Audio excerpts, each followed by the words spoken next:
Hello and welcome to this week's Rand Squawk Weekly Wrap. This week sentiment has been pretty positive, with the Dow Jones closing at all-time highs for 3 days in a row.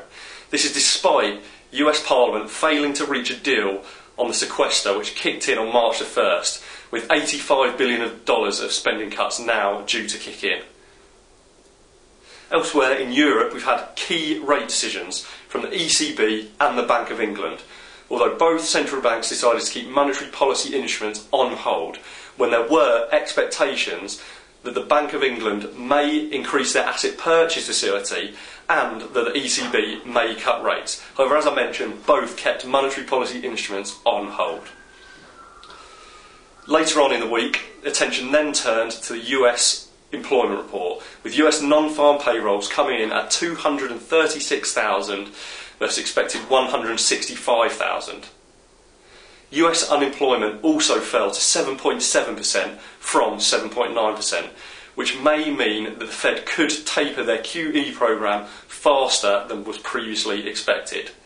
It also brings the unemployment rate nearer to their 6.5% threshold that they set at their December FOMC meeting, where they said once the employment rate falls to this level, they can think about hiking rates again.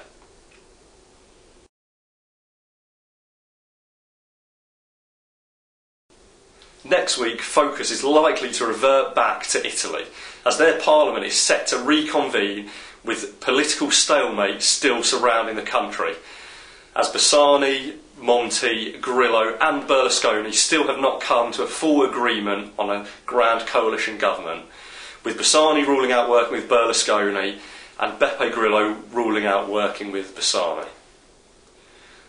We'll also have on Wednesday Italian medium-dated BTPs, which will be keenly watched due to the political instability in the country.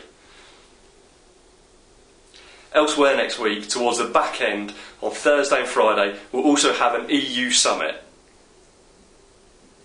Thanks very much for watching, and I hope you have a great weekend.